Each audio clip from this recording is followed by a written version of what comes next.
y retomaremos la temática que empezamos a desarrollar en la clase anterior. Recuerdo así brevemente qué fue lo que abordamos la clase pasada. Empezamos a ver cuáles habían sido las preocupaciones de los primeros filósofos del siglo VI antes de Cristo. Y vimos que la preocupación de los filósofos presocráticos era fundamentalmente el cosmos o el universo físico. Vimos cómo llegaron a la conclusión de que en medio de la diversidad, el universo y la realidad se reducían a un elemento que pudo haber sido el agua, pudo haber sido el aire, la tierra, los átomos, etcétera. Y vimos que para estos primeros filósofos, pues no hubo prácticamente un interés sobre el ser humano. Porque decíamos que uno se preocupa del ser humano solo si lo considera como un ser especial, distinto de todos los demás seres. Pero si para los presocráticos tanto la montaña como los árboles y el ser humano eran lo mismo, ¿sí? Agua o aire o átomos, entonces los presocráticos no generaron una antropología filosófica, un discurso en relación al ser humano, porque su interés fundamental era el universo material. Bueno, vimos también cómo se llevó a cabo una enorme revolución hacia la mitad del siglo V antes de Jesucristo. Fundamentalmente con ese grupo de filósofos que se conocen hasta el día de hoy como los sofistas. Y el cambio que la filosofía sufrió con este grupo de pensadores consistió en que se volvieron precisamente del cosmos, de la naturaleza, hacia lo humano, hacia el ser humano. Vimos que este interés les surgió gracias a la actividad comercial que era intensa en la península griega. Entonces, viendo personas que traían mercancías de Egipto, de Persia y de otros lugares, los sofistas comenzaron a hacerse preguntas acerca de la cultura en términos generales, ¿verdad? ¿Por qué los pueblos hablan diferentes lenguas? ¿Por qué tienen dietas diferentes? ¿Por qué se visten de manera distinta? ¿Por qué tienen dioses diferentes, religiones diferentes, ideas sobre lo bueno y lo malo distintas? Y entonces los sofistas pues convirtieron prácticamente a la filosofía en un discurso centrado en el ser humano, en la cultura, para ser más enfáticos. Y vimos también cómo ellos pues dejaron en claro que si hay explicaciones puramente materiales, como lo querían los presocráticos, esas explicaciones tienen que ver con el universo físico, con el mundo estrictamente material. Pero los fenómenos humanos, en este caso la cultura, pues tienen una explicación totalmente diferente. Y la explicación que les dieron a los fenómenos humanos los sofistas, pues consistió en lo que ellos denominaron conveniencia, ¿verdad? Se mantienen, digamos, por conveniencia, se mantienen porque son útiles realmente al ser humano. De modo pues que ya se trate de la vestimenta, del comer, de la lengua hablada, bueno, todo eso que tiene que ver con el ser humano tiene una explicación diferente a las explicaciones de los fenómenos del mundo estrictamente material. Bueno, hasta ahí dejamos nuestros contenidos la vez anterior, voy a proceder a compartir con ustedes entonces la presentación que nos está sirviendo de base, de fundamento. Espero que estén observando la presentación ustedes ahí. ¿Sí se ve? Sí. Mira. ¿Sí? Bueno, espero que esté a la vista de todos la presentación. Bueno, recordamos así muy brevemente que habíamos dicho que entre los nombres de los sofistas debería de aparecer el nombre de Sócrates, porque Sócrates fue parte del movimiento sofista, por lo menos durante la primera etapa de su vida intelectual.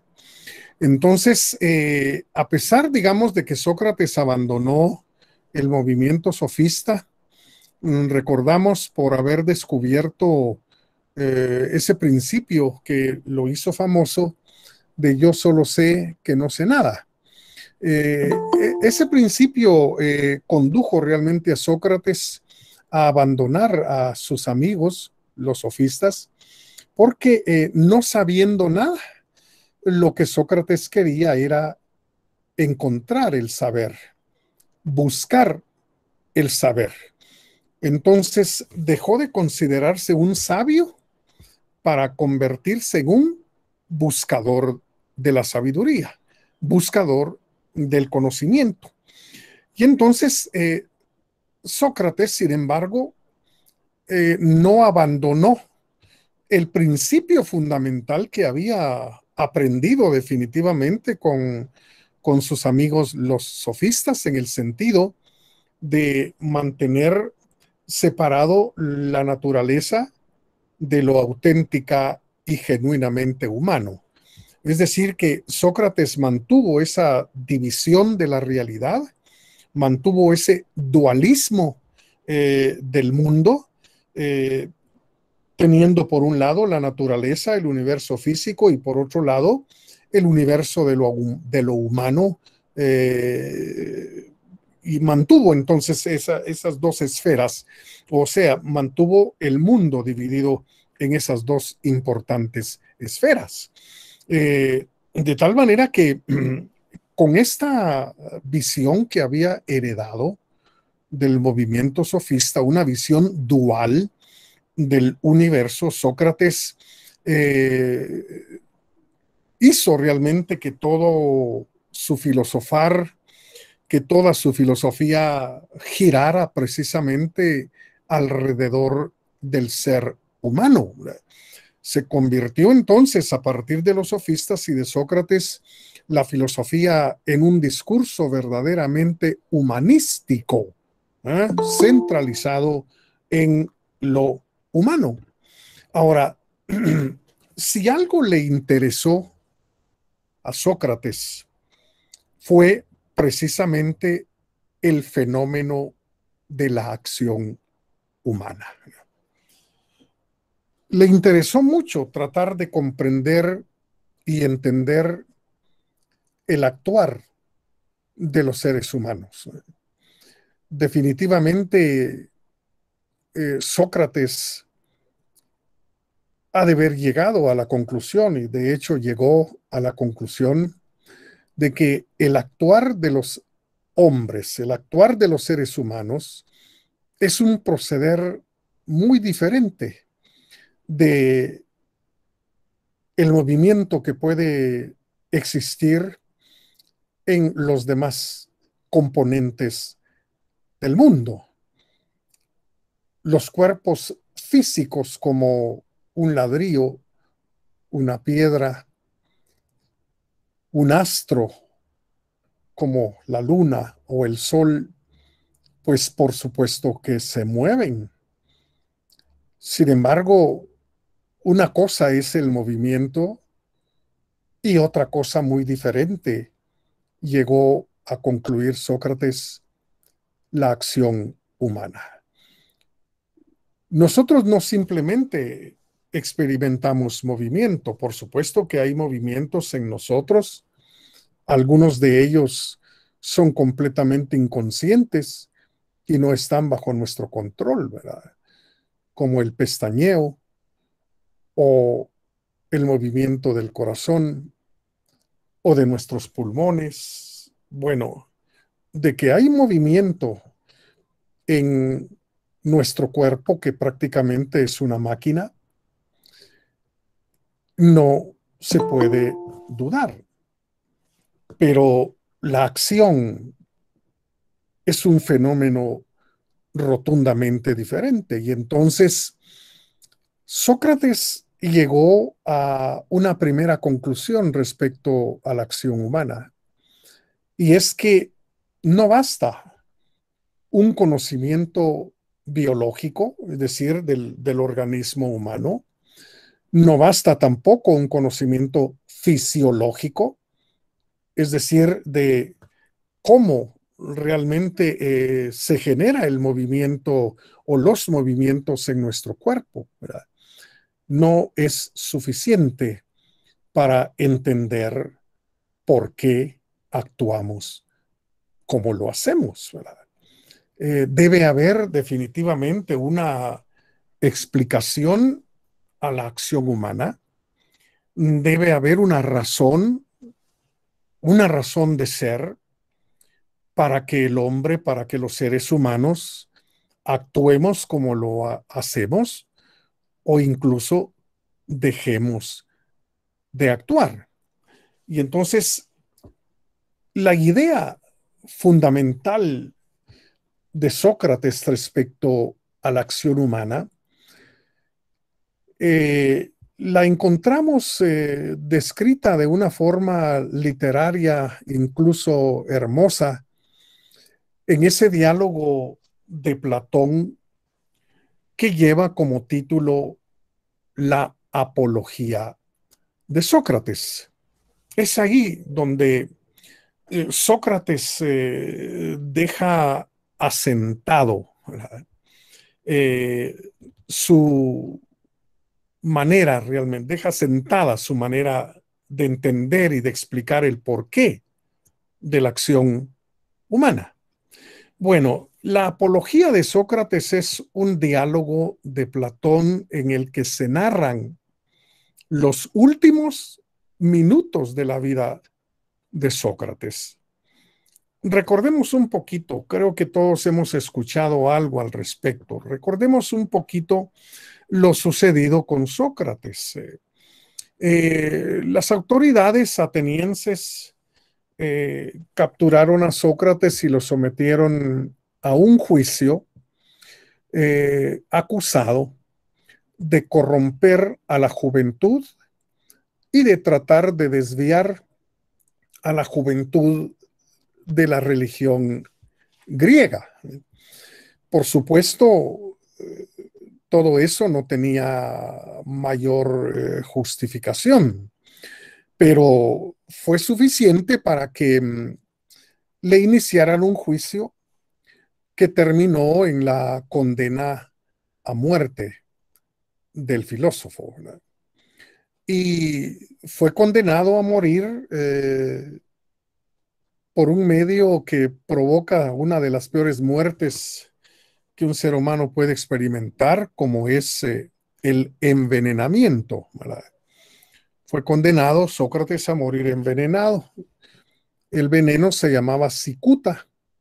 Y entonces Sócrates se encuentra a unos pocos momentos de que le hagan tomar el veneno cuando se aparece un grupo de amigos, un grupo de simpatizantes, y le declaran el propósito de la visita.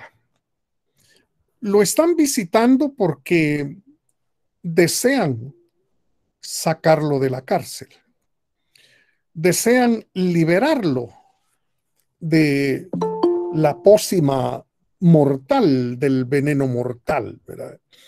Le dicen, bueno, ya hemos pagado al carcelero, ya tenemos también a los guardias a favor de nosotros, de modo que la huida, el escape está plenamente garantizado, Sócrates. Vas a salir de aquí y vas a continuar disfrutando de libertad y también de la posibilidad de continuar enseñando, de continuar reflexionando y de tener pues a tus seguidores y a tus amigos escuchándote. Bueno, Sócrates oye todo aquello y les dice simple y sencillamente, no, muchas gracias. No va a huir, no va a escaparse de la cárcel, ¿verdad? Y entonces, como los mira con los ojos así como platos, que, que no entienden realmente por qué Sócrates va a beber el veneno y a morir, obviamente, no lo entienden y no lo aceptan tampoco. Entonces Sócrates comienza a darles la explicación de su proceder y les dice que deben recordar que ha dedicado toda su segunda parte de la vida desde que abandonó a los sofistas a buscar la sabiduría. Esa ha sido definitivamente su meta, ha sido su objetivo, ha sido la gran finalidad a la cual él se ha dedicado. Es en función de esa meta de alcanzar la sabiduría que ha vivido como ha vivido, ¿verdad? Renunciando a muchas cosas, privándose de muchas cosas, ¿verdad? Simple y sencillamente por querer alcanzar la sabiduría. Es decir, señala Sócrates, ¿verdad? Los sacrificios, el precio que ha tenido que pagar para buscar precisamente la sabiduría. Ahora, hay que recordar que una de las cuestiones fundamentales en el pensamiento socrático era el hecho de que el ser humano es un alma atrapada en un cuerpo.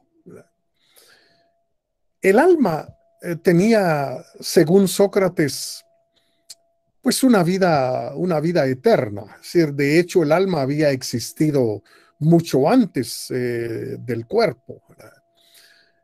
Pero el alma, pues, fue de alguna manera condenada a habitar en un cuerpo, sí, físico, material, ¿verdad? Esa era la concepción que Sócrates tenía del ser humano, ¿verdad? Un alma atrapada en un cuerpo. Pero también Sócrates estaba convencido, ¿verdad?, de que el alma venía de lo que se suele llamar el topos uranus, ¿verdad? O sea, un lugar en las alturas. Eso es lo que significa prácticamente la palabra topos uranus. Un lugar allá arriba, ¿no? El alma estuvo ahí desde siempre. Y ese topos uranus, ese lugar donde el alma estuvo antes, es el mundo de las esencias, el mundo de las sustancias, el mundo de las ideas. Ideas que por supuesto también son eternas, sustancias que son eternas, y el alma pues no tenía otro oficio más que mantenerse contemplando las ideas y en perfecta relación con ellas, pues. Y entonces, al caer en el cuerpo, aquello era prácticamente como una especie de castigo, como una especie de cárcel, ¿verdad? Y Sócrates estaba convencido de que lo único que podía liberar el alma humana para retornar al lugar de donde había venido era precisamente la muerte. Él concebía la muerte como una separación, la separación del alma del cuerpo.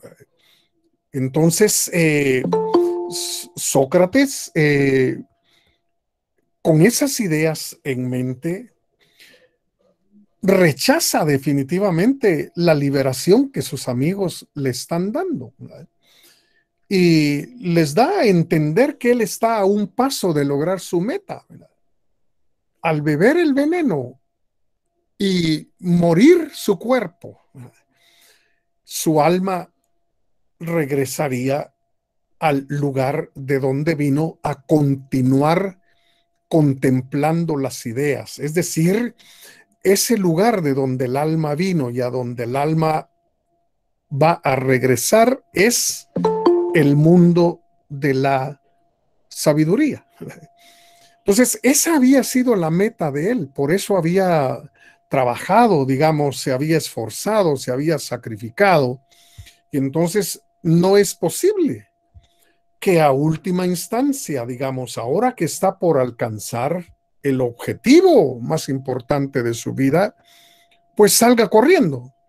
Y entonces rechaza la invitación de fugarse de la cárcel, prefiere enfrentar la muerte y llegar así a donde siempre ha llegado, donde está la sabiduría, ¿no? A donde siempre ha deseado llegar, que es donde está la sabiduría. Ah, pero les dice otra cosa. ¿Saben ustedes que a lo largo de mi vida he sido un defensor del sistema legal de Atenas? He sido un defensor de las leyes de Atenas, porque Sócrates consideraba, al igual que otros filósofos, que lo que le había concedido a los griegos la vida que tenían era precisamente su sistema de leyes. Y entonces Sócrates le dice, si yo he considerado que ese sistema de leyes es el mejor,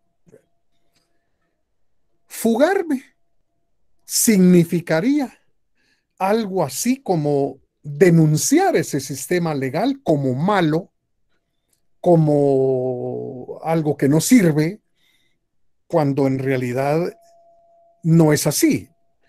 Y no creo eso, dice Sócrates. Los que realmente han procedido mal son mis juzgadores. Son los jueces los que han retorcido la ley en un juicio totalmente amañado. Me han condenado, pero eso no es producto de la ley ateniense que sigo considerando como algo inigualable entre los pueblos de aquel entonces. Entonces, si mi meta también, mi objetivo ha sido defender el sistema legal de Atenas, yo no me voy a fugar en este momento, porque fugarme sería una especie de denuncia en contra de ese sistema y traicionaría yo lo que yo pienso acerca de las leyes de mi patria. Bueno, dicho esto, pues Sócrates empina el recipiente donde está el veneno y muere, como dije, de una muerte de las más horrorosas. Bueno, lo que extraemos realmente aquí, y que es lo que Sócrates quiere definitivamente dejar en claro respecto a la acción humana, es que son las metas, son los fines y los propósitos y las aspiraciones que tenemos, la explicación en el caso de él, de su acto de beber la cicuta y por supuesto de todos los actos humanos. Sus metas y sus finalidades en la vida lo llevaron precisamente a beber el veneno. Ahora, una pregunta que aquí pudiera realmente surgir es, si Sócrates pensaba que la muerte liberaba el alma para regresar al mundo de la sabiduría, ¿por qué no se suicidó antes? Bueno, el suicidio era considerado por Sócrates como una cobardía, ¿verdad? Es decir, la vida para Sócrates es algo, la vida en este mundo es algo así como una prueba, ¿verdad? Es algo así como una prueba. Y solamente aquel que va triunfando, digamos, sobre los obstáculos que el mundo y la vida le presenta, está preparándose precisamente para regresar al mundo de las ideas y al mundo de la sabiduría. Por eso, no al suicidio desde el punto de vista de Sócrates. Es decir, el suicidio sería una cobardía, ¿verdad? Lo correcto, según Sócrates, es enfrentar todas aquellas dificultades, todo aquello, digamos, que se opone a la consecución, digamos, de esa meta, de esa finalidad que el ser humano tiene por delante y que quiere definitivamente lograr alcanzar, ¿verdad? De hecho, Sócrates utilizaba varias comparaciones para referirse a esto, ¿verdad? Por ejemplo, solía decir que el ser humano es como un barco, ¿verdad? Es como un barco. El timonel fundamentalmente es el alma y la nave en sí misma es el cuerpo. Se espera, decía Sócrates, que no sea el cuerpo el que domine realmente al alma, sino que el alma domine al cuerpo y lo conduzca y lo lleve como buen timón a un lugar seguro, a un puerto seguro, para él el puerto de la sabiduría, para decirlo así, ¿verdad? Comparaciones de esa clase usaba Sócrates, ¿verdad? Para señalar que la meta que él estaba buscando, que era la sabiduría, se conseguía simple y sencillamente venciendo obstáculos y superando definitivamente situaciones completamente adversas. Entonces, tenemos con Sócrates que la acción humana tiene una explicación finalística. ¿Mm? Es decir, son los fines que cada quien persigue la explicación última de por qué actuamos como actuamos. Ya se trate de acciones muy breves o se trate de una acción, digamos, a largo plazo, como obtener un título a nivel universitario, ¿verdad? Bueno, hay toda una serie de etapas, ¿no? Cursos, semestres, años, exámenes, en fin, ¿verdad? Bueno, todo ello se explica por las metas y los objetivos que cada quien persigue en la vida, ¿verdad? Que cada quien persigue en la vida. Entonces, mientras los fenómenos naturales tienen una explicación causal, la ley de causa y efecto, la acción humana tiene una explicación eminentemente finalística, ¿verdad? Ahora, los fines son muy diversos, ¿verdad? Los fines son muy distintos.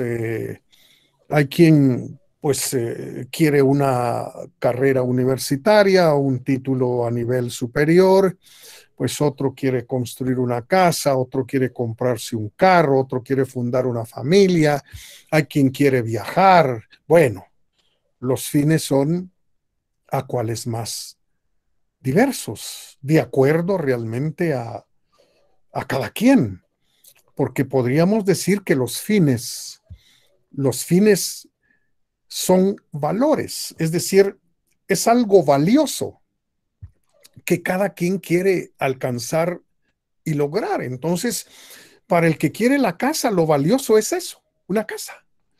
Para el que quiere viajar y conocer el país, pues bueno, lo valioso es eso, viajar. Entonces, los fines son lo que cada quien considera que vale la pena alcanzar y lograr. ¿Eh? Ahora, una de las preguntas que se le hizo a Sócrates mientras estaba vivo, cuando él hablaba de estos asuntos, ¿verdad? Bueno, era la pregunta, cada quien va tras la consecución de sus metas, cada quien va tras la consecución de sus fines, actúa para lograrlos, para alcanzarlos, pero habrá un fin, uno, uno, tras el cual todos los seres humanos vayan. Esa era la pregunta que a Sócrates se le hizo al menos en una ocasión mientras estaba vivo. Y la respuesta de Sócrates fue sí. Hay un fin tras el cual todos vamos. Y se llama felicidad. La felicidad es el objetivo último, es el fin último que cada ser humano persigue al actuar. Ahora, la palabra felicidad no tiene contenido. No tiene contenido. Si la palabra felicidad, cada quien la tiene que llenar. Para el que quiere la casa, la felicidad es eso. La casa. Para el que quiere un auto, la felicidad es eso. O buena parte de la felicidad, el carro. El que quiere viajar para conocer su país, bueno, la felicidad consiste en lograr ponerse en marcha para conocer el territorio de su país. Entonces, la felicidad, de acuerdo al pensamiento socrático, es la gran meta y el gran objetivo, ¿verdad?, que todo ser humano persigue, ¿verdad?, a su manera, a su modo y de acuerdo a su propia concepción de lo que le va a hacer feliz, de acuerdo a su propia concepción de lo que constituye realmente la felicidad para cada quien, ¿verdad? Esto ha sido tan importante en la civilización occidental que hasta el día de hoy, pues continuamos pensando en esos términos, ¿verdad? Es más, podríamos decir que la cuestión ha llegado en la civilización occidental a tal punto que la Constitución de los Estados Unidos de América consigna entre los derechos fundamentales del ser humano la búsqueda de la felicidad, ¿verdad? Eso lo consigna claramente la Constitución gringa, ¿verdad? Es un derecho la búsqueda de la felicidad, ¿verdad? No es un derecho ser feliz, pero por lo menos es un derecho la búsqueda de eso que cada quien llama realmente felicidad, ¿no? Entonces, a partir de Sócrates, digamos, la cuestión, digamos, de la acción humana, pues adquiere un lugar sumamente importante, sumamente preponderante. Y con el paso del tiempo, pues todo esto va a ser enriquecido, ¿verdad? Y cuántas cuestiones realmente tienen hoy en día que ver con la acción humana, ¿verdad? La moral tiene que ver con la acción humana. El derecho también tiene que ver con la acción humana, sí, ¿eh?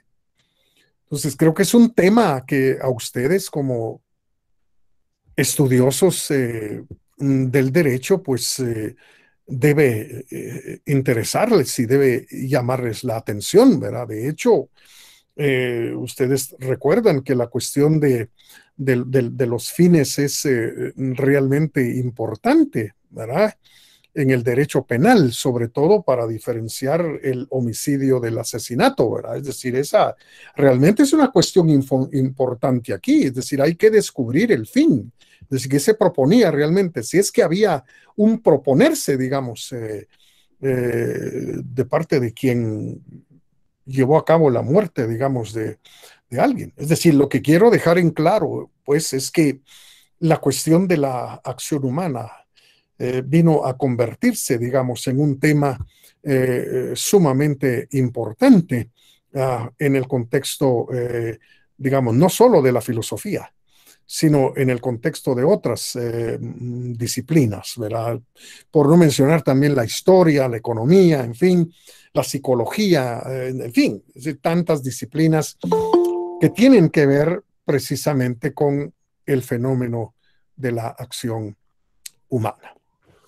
Bueno, me voy a detener un momentito aquí para dar oportunidad a alguna pregunta, algún comentario que quieran hacer. No sé, solo abran su micrófono allí y por favor, a ver. Licenciado, buenas noches. Hola, a ver.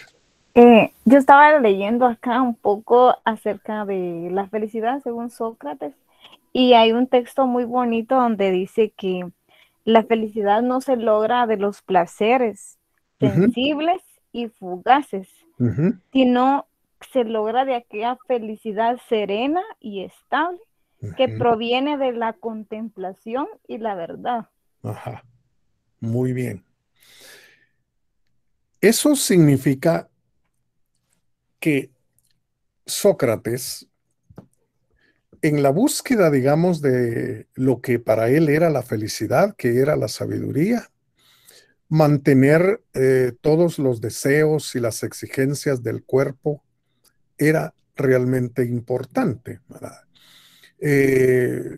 Prefería no dormir, prefería no comer, precisamente con el propósito de acercarse cada vez y un poco más a ese objetivo que él tenía precisamente por delante, ¿verdad? Ahora, como hemos dejado claro que la felicidad no dice realmente, el concepto de felicidad no dice en qué consiste precisamente el ser feliz. Esto es algo, digamos, que cada quien tendrá definitivamente que establecer, pues no. Entonces, no necesitamos la mayoría de veces para lograr nuestras metas y nuestros objetivos en la vida, renunciar, digamos, totalmente a las exigencias del cuerpo, digamos, no dormir, pasar noches en vela, no es necesario. Claro, a veces hay que desvelarse un poquito porque el examen de mañana va a estar va a estar duro, ¿verdad? Va a estar fregado y entonces, pero por el momento, ¿no? Es solo una cuestión momentánea, ¿verdad? Sí, tal vez llego a las 11, 12 de la noche estudiando, pero no me voy a dedicar pues a las vigilias constante y permanentemente por estudiar derecho o por cualquier otra cosa, pues, ¿verdad? Pero lo que sí deja en claro es estas líneas que usted ha leído allí, es que el ser humano definitivamente renuncia a ciertas cuestiones en aras de alcanzar lo que para él es más valioso en ese momento, ¿verdad? Más valioso en ese momento. Y a veces las personas no lo entienden, que se trata, digamos, de una renuncia momentánea, ¿verdad? Si usted tiene un examen el día de mañana y su pareja viene a invitarla a una parranda, pues yo digo que lo más probable es que usted le diga, mira, no, muchas gracias, ¿verdad? Aunque el cuate luego venga con que sí, que ya no me querés, que a lo mejor tenés otro nombre, mira, pues, decir es que se trata solo de una cuestión por el momento, es que tengo que dedicarme a estudiar, pues, ¿verdad? Entender que no es un asunto en que esté en juego nuestra relación ni nada, sino yo debo atender a lo que para mí en este momento es más valioso. No es que no me importes, no es que ya no te quiera, es que para mí en este momento lo más valioso es esto. Y por lo tanto, voy a sacrificar hoy el estar contigo, pero solo hoy, ¿verdad? Ya mañana va a ser el doble, pero digamos, por, por lo menos en este momento, pues no se puede, ¿no? Entonces, creo que eso es lo que de alguna manera nos deja en claro el pensamiento de Sócrates, ¿verdad? Los sacrificios que tenemos a veces realmente que hacer, las renuncias que a veces tenemos que hacer por alcanzar aquello que es más valioso para nosotros, ¿verdad? Pero muy interesante su aporte, Juanita. Muy interesante, muchas gracias. Bien, no sé si hay algo más o hay alguien más. Buenas noches, licenciado. Hola, ¿qué tal? A ver. Muy bien, gracias. Pensando sobre lo que estaba mencionando ahorita, ¿verdad? Yo siento de que desde un punto, aunque es un poco contradictorio, necesitamos ser un poquito infelices, porque así lo veo, ¿verdad? Necesitamos ser un poquito infelices en algunos casos para llegar al punto de felicidad que nosotros pues en algún momento necesitamos o a la meta que realmente nos va a hacer feliz. No sé, es un poquito contradictorio, pero sí se necesita un poquito de masoquismo en nuestra vida, de, como usted decía, ¿verdad? De luchar, de estudiar, de perder tiempo en algunas ocasiones que podríamos usar en otras situaciones, ¿verdad? Por, para conseguir lo que necesitamos, lo que realmente en algún punto de nuestra vida nos va a hacer un poco felices, ¿verdad? O muy felices. Muy bien. Y eso tiene una explicación. La explicación fundamental es el tiempo. ¿Eh? Es decir, si fuéramos eternos, yo no estuviera dando esta clase y ustedes tampoco estuvieran recibiéndolo. Esto puede esperar unos 1000 años, digo yo, ¿verdad? Pero no. Es decir, tenemos realmente, como se dice, el tiempo medido, ¿verdad? Y entonces, definitivamente no lo podemos hacer todo a la vez, no podemos tenerlo todo a la vez. Y entonces, creo que el hecho de tener prácticamente una existencia temporal, ¿verdad? Que sé yo, 60, 70, 80 años en los que tienen bastante suerte y sobre todo salud, ¿verdad?